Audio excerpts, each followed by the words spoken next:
वहीं दूसरी तरफ उत्तराखंड के पिथौरागढ़ जिले में फिर से भूकंप के झटके महसूस किए गए और भूकंप के झटके उत्तराखंड में सुबह 6:27 पर दोबारा महसूस किए गए। रिक्टर स्केल पर भूकंप की तीव्रता की बात करें तो ये तीव्रता 4.3 दर्ज रही। आपको बताएं दिल्ली एनसीआर में भूकंप के तेज झटके हुए और दिल्ली एनसीआर की बात करें, इन इलाकों की बात करें तो रात 1:57 पर 2 बार तेज भूकंप के झटके महसूस किए गए थे और घरों से लोग बाहर निकले क्योंकि लोगों में हलचल मची, दहशत फैली। उसके बाद लोग जहां पर मौजूद थे वहां से बाहर निकले। घरों में कुछ लोग दफ्तर में मौजूद थे तो वो दफ्तरों से बाहर निकले, कुछ लोग जो घर पर मौजूद थे वो घरों से बाहर निकले।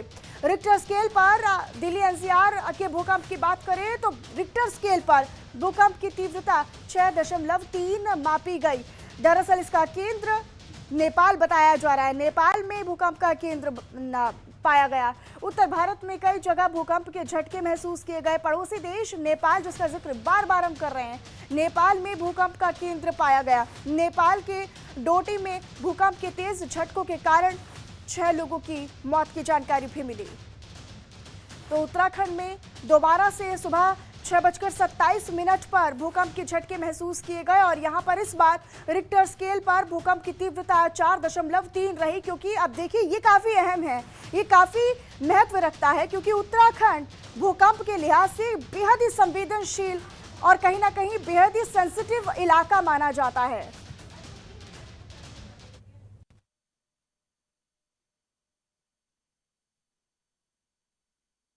उतरने लगा तो मतलब उतरते उतरते एकदम झटका लगा मेरे को। ऑटो वालों को गया यार क्या होगा ये, मतलब महसूस भी हुआ मेरे को। आसपास में देखा तो मतलब मॉल भी मतलब अजीब सा हो गया था। डर लगा कि मतलब एकदम नहीं ऐसा तो कुछ नहीं था, बाकी मतलब फील हुआ था। लगा कि भाई जमीन हिली है। ज्यादा तेज झटके थे? हाँ ठीक ठाक थे, महसूस हो गया था भाई जमीन हिल रही है। थोड़ा सा झटका महसूस किया। अच्छा, क्या उस वक्त आप कर रहे थे जिस वक्त भूकंप आया, क्या महसूस हुआ? बस हल्का सा ऐसा कि कुछ हिल रहा है, बस ऐसे महसूस हुआ। को गया तो गार्ड ने अलार्म स्विच किया था और प्रिकॉशंस लिए थे कंपनी में भी, और इधर हम लोग सब बाहर आ गए थे, मैनेजर्स और जो भी एचआर्स।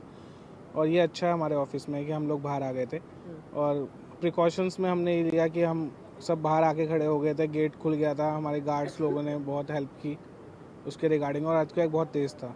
बॉस यार ऐसा महसूस हुआ कि हम बैठे हुए थे एक्चुअली और कॉफ़ी पी रहा था रिसेंटली, एंड देन उसके बाद सीट एकदम से थोड़ी बहुत हिली एंड देन अलार्म बजा ऑफिस का कि भूकंप आया एंड अर्थक्वेक आया है। देन उसके बाद हम तुरंत ही बाहर आ गए और हमने सब लोग बाहर सबको बोला कि आप लोग भी बाहर आ जाओ क्योंकि काफ़ी तेज़ आया था।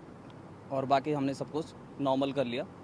और all of a sudden I mean earth shaking जैसा फील हुआ, ठीक है। तो हमारे मैनेजर बगल में बैठे थे तो ऑल ऑफ अ सडन जैसे डिस्कशन स्टार्ट हुआ कि क्या हो रहा है सब लोग का। तो ऐसे करके फिर अलार्म भी बजा हमारे ऑफिस का और फिर ऐसे करके हम लोग बाहर आना स्टार्ट कर दिए, ठीक है। और शेकिंग जैसा फील हुआ हम लोग को। के टाइम में हुआ था झटका। मैं कचहरी पे था जब कूड़ा लोड वालिया था गाड़ी से। बड़ा झटका था? बड़ा झटका था, काफ़ी बड़ा, ट्रैक्टर बहुत हिला। रिसेंटली मैं एक फंक्शन में था तो वहाँ मैं एक सोफे पर ही बैठा हुआ था, तो मुझको वहाँ पर ऐसा लगा जैसे कोई सोफ़ा हिला रहा है। बिल्कुल सडनली मैंने देखा कोई नहीं था, बस फिर मैंने कहा ये अर्थक्वेक ही है ये, और काफ़ी तेज़ था, पूरा महसूस हुआ। मैंने सामने देखा तो एक जो पेड़ था, पेड़ भी हिल रहा था और एक पाइप था वो भी हिल रहा था पूरा। तो समझ गए लगभग मैंने खुद जो मैं 6 या 7 सेकंड 8 सेकंड जो भी हो मैंने खुद फील किया इसको। के महसूस हुए 2 झटके आए अच्छे खासे में। पहला झटका कम था कुछ, दूसरा झटका अच्छा था, ठीक ठाक था। लगभग 2:02 पे लगभग आए। क्या नाम है आपका? मेरा नाम सराजुद्दीन। सराजुद्दीन जी, अभी कुछ झटके महसूस हुए? हाँ 2 बजे के टाइम में हुआ था झटका। मैं कचहरी पे था जब कूड़ा लोड वालिया था गाड़ी से। बड़ा झटका था? बड़ा झटका था, काफ़ी बड़ा, ट्रैक्टर बहुत हिला और घर वाले भी बाहर आ गए। और टांडा वहाँ बाजपुर में जो नंबर फोन से संपर्क करा उन्होंने बताया, बोले हाँ झटके हैं। कितनी देर के झटके थे? है 2 मिनट का झटका होगा लगभग। तो दिल्ली एनसीआर समेत आपको उत्तराखंड के पिथौरागढ़ का हाल बताएं तो पिथौरागढ़ में एक बार फिर से भूकंप के झटके महसूस किए गए हैं। हमारे दो सहयोगी हमारे साथ लाइव जुड़े हुए हैं ज्यादा जानकारी और अपडेट के साथ। और दिल्ली से हमारे सहयोगी अजय चौहान हमारे साथ लाइव जुड़े हैं, तो वहीं हरीश हमारे सहयोगी उत्तराखंड के देहरादून से हमारे साथ लाइव जुड़े हुए हैं। लेकिन सबसे पहले उत्तराखंड का रुख करते हुए हरीश, मैं आप ही के पास आऊंगी। हरीश, क्योंकि उत्तराखंड के पिथौरागढ़ में एक बार फिर से भूकंप के झटके महसूस किए गए, क्या हलचल वहां पर हुई? देखिए मनीषा, कल देर रात की घटना है और जब भूकंप के जो बड़े झटके हैं वो महसूस उत्तराखंड में किए गए हैं। दिल्ली की बात करें, दिल्ली एनसीआर के साथ ही मणिपुर और इन तमाम इलाकों में जो यहाँ से लगे हुए, सीमा से लगे हुए हैं, उत्तराखंड से लगे हुए इलाके हैं, वहाँ पर भी भूकंप के झटके महसूस किए गए। अगर हम देर रात 1:57 की बात करें तो जो यहाँ पर भूकंप महसूस लोगों के द्वारा यहाँ पर किया गया, लोग अपने घरों से बाहर निकल गए। वहीं अगर हम नेपाल की बात करें तो नेपाल में लगभग यहाँ पर 6 लोगों की मौत भी हो गई है इस भूकंप की वजह से। और हावी स्थिति की अगर बात करें, क्योंकि पिथौरागढ़ हो या उत्तरकाशी, चमोली ऐसे जिले हैं जहां पर बहुत सेंसिटिव इलाके हैं और खासतौर पर जोन 5 में इनको रखा गया है। खासतौर पर उत्तराखंड की अगर बात करें तो उत्तराखंड अपने आप में आपदा की दृष्टिकोण हो या फिर भूकंप के क्षेत्र में हो, यहाँ पर जोन 5 में रखा गया है। तो इसी को लेकर के क्योंकि यहाँ पर कच्चे हिमालय हैं और हिमालय क्षेत्रों में इस तरह की घटना होना कहीं न कहीं नुकसान बड़ा दे सकता है। लेकिन देर रात की घटना की बात करें तो अभी स्थिति सामान्य बताई जा रही है। तमाम जो 13 जिले हैं, 13 जिलों के जो आपदा प्रबंधन जो कंट्रोल रूम है, वहां से जो सूचना प्राप्त हुई है, अभी स्थिति सामान्य बताई जा रही है। हालांकि पिथौरागढ़, अल्मोड़ा, बागेश्वर और उसके साथ ही अगर हम चमोली, रुद्रप्रयाग और टिहरी, पौड़ी, उत्तरकाशी सहित देहरादून की अगर बात करें तो देहरादून में भी भूकंप के झटके महसूस किए गए हैं।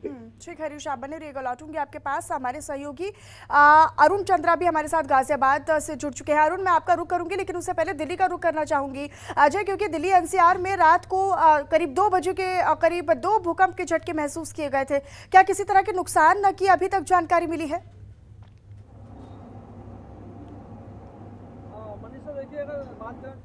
उसका नुकसानदायक नहीं सामने आया, क्योंकि रात 1:57 मिनट पर भूकंप के झटके महसूस किए गए थे, क्योंकि जो मात्रा से काफी थी। लेकिन उसके बावजूद अभी दिल्ली के अंदर ऐसा कुछ भी नुकसान का सामना नहीं आया कि किसी को हानि या नुकसान होया।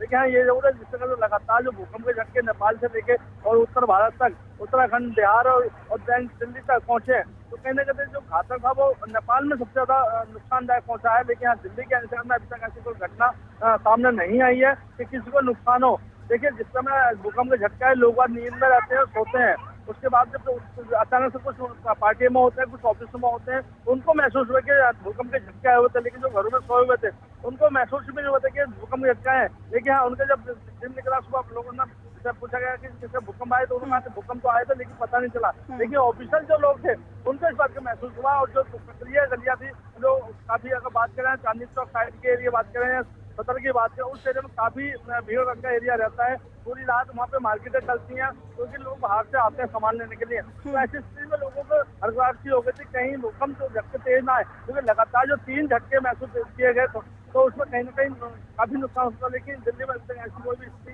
सामने नहीं आई है मनीषा।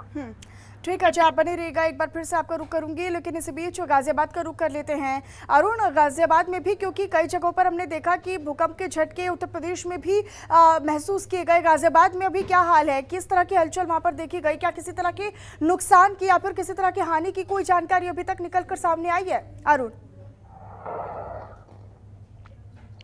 देखिए मनीषा, अगर अभी तक की बात की जाए तो गाजियाबाद में अभी तक ऐसी कोई नुकसान की या जनहानि की कोई ऐसी घटना नहीं हुई है, क्योंकि जिस तरह से मैंने पहले ही बताया था कि जो हाईराइज बिल्डिंग है उनको भूकंप रोधी बनाया हुआ है।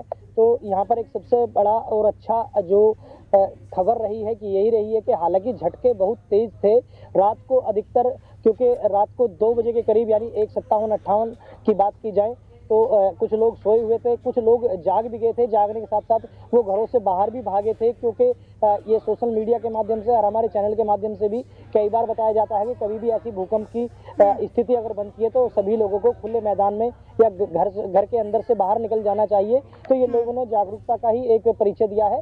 जो लोग जागे हुए थे उन्होंने घर से बाहर जरूर निकले हैं, लेकिन कुछ लोगों को सोशल मीडिया के माध्यम से ही सुबह तक पता लग पाया कि रात को भूकंप के झटके आए थे। हालांकि गाजियाबाद में कोई जनहानि या कोई ऐसी कोई आपातकाल स्थिति ऐसी पैदा नहीं हो पाई है। अगर यही घटना अगर दिन में हो जाती है या दिन में भूकंप की स्थिति होती